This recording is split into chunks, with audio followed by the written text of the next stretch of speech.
부끄럽지만 저는 담배를 피우면 안 될 나이부터 약 10년 넘게 흡연자로 살았습니다. 그런 제가 하루아침에 담배를 끊을 수 있던 비법을 공개하겠습니다. 의지령은 안녕하세요, 임건준입니다. 여러분들이 이 영상을 클릭하셨다면 새해를 맞아 금연하기로 결심하고 또 피고 아들, 딸, 손녀, 손자가 태어나서 결심하고 또 피고 또 피운 분들을 위한 영상입니다. 하지만 저는 현재 흡연인 분들에게 금연을 강요하고 싶진 않습니다. 왜냐하면 담배는 기호식품이고 성공한 분들도 애연가이신 분들이 굉장히 많기 때문이죠. 그럼에도 불구하고 끊고 싶은데 저처럼 의지가 약하고 작심삼일이신 분들을 위한 영상입니다. 지금 의지가 강하신 분들은 나가셔도 좋습니다. 부끄럽지만 저는 담배를 피우면 안 될 나이부터 약 10년 넘게 흡연자로 살았습니다. 거의 인생 절반을 흡연자로 살았다고 해도 무방하겠네요. 그런 제가 하루아침에 담배를 끊을 수 있던 비법을 공개하겠습니다. 일단 많은 분들이 처음에 담배를 피우신 이유는 정말 각양각색일 겁니다. 저 같은 경우는 옆에서 피고 있는 친구가 호기심에 권유해서 받았던 담배로 10년 넘게 담배를 피웠고요. 중고등학생 때 입에도 대지 않았던 친구들이 군대에서 배우고 와서 지금껏 피고 있던 경우도 굉장히 많죠. 그 친구들도 맨날 담배를 끊고 싶다고 하는데 무튼 담배를 끊지 못하는 이유는 무엇일까요? 금연을 못하는 이유는 일단 여러 가지 요인이 있습니다. 여기에는 신체적,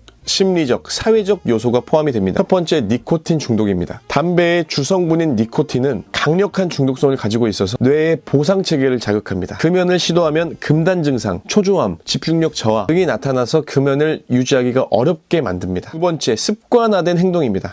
식후땡, 스트레스 받았을 때, 상사가 존내게 지랄했을 때, 특히 저는 짜장면을 먹고 피는 담배 때문에 거의 정말 금연을 못했어요. 어떤 경우가 있었냐면 제가 1년을 끊었었는데 1년 끊고 제가 짜파게티 식후병을 못 참아서 다시 폈습니다. 정말 이렇게 의지가 약한 사람이에요. 이러한 특정 상황에서 담배를 피우는 것이 습관이 되다 보면 당연히 어려워집니다. 세 번째, 심리적 의존. 담배는 스트레스 해소나 심리적 위안을 주는 도구로 인식되기도 합니다. 금연을 하려 하면 이러한 심리적 의존감을 극복하는데 어려움을 겪을 수 있습니다. 이 밖에도 다양한 이유가 있겠지만 이 글을 보시는 시청자분들 저마다의 끊지 못하는 이유가 굉장히 많을 겁니다. 그런데 제가 담배를 끊게 된 결정적인 이유가 두 가지 있는데요. 첫 번째로 저는 부업으로 결혼식 사회를 보고 있습니다. 어느 날은 저희 지인이 결혼을 해서 저에게 사회를 부탁해 진행을 모두 하고 지인들이 모여서 사진을 찍는데요. 그때 저는 정말 경악을 금치 못했습니다. 저는 신랑 신부 옆에서 사진을 찍는데 무슨 개쓰레기 말도 안 되는 냄새가 나는 겁니다. 그래서 아니 이게 대체 무슨 냄새지 하고 주위를 둘러보는데 정말 신기하게도 신랑의 입에서 그런 개쓰레기 냄새가 나고 있었던 겁니다. 알고 보니까 그 형이 흡연자지만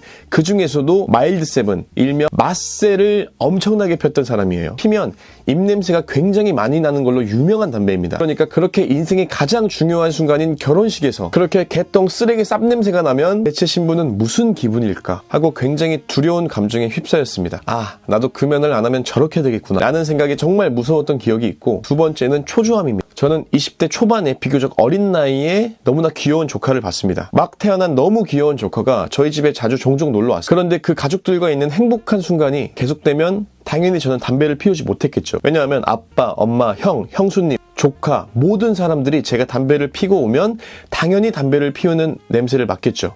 그리고 한 살 된 조카에게 당연히 간접 흡연이 될 것입니다. 그래서 속으로 무슨 생각을 했냐면 빨리 갔으면 좋겠다 라는 생각을 했습니다. 그때 저는 생각했죠.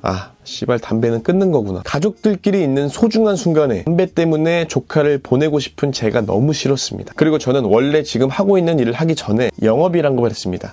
영업은 거래처를 기다리는 게 주요 업무예요. 조금만 더 기다리면은 거래가 성사가 되는데 그 담배를 못 참고 초조해서 밖으로 나가버리는 경우도 있었습니다. 그럴 때마다 당연히 저는 또 금연을 결심했습니다. 금연센터도 가보고 갖가지 일을 정말 다 해봤습니다. 금연 때문에. 그런데도 실패했죠. 정말 다 실패했습니다. 맨날 담배 끊는다고 회사 상사분들한테 말하고 제가 10번째 정도 담배를 끊는다고 말하면 아무도 믿지 않았습니다. 자, 이제 제가 정말 담배를 끊을 수 있던 이유를 공개를 할 텐데요. 바로 돈입니다. 이미 아실 수 있지만 어떤 거냐? 주변에 선포를 하는 겁니다. 담배 한 번만 더 입에 갖다 대면 너에게 10만 원을 주겠다. 저는 아직도 의지력을 주변에 많이 사고 있습니다. 지금은 사업상 블로그도 운영을 하는데 혼자 하려면 잘 안 하게 돼요. 그러니 일주일에 3번을 쓰지 않으면 벌금을 내는 챌린지를 하고 있습니다. 그러니까 어떻게 해서든 기필코 특정 날이 되면 저는 무조건 업로드를 합니다.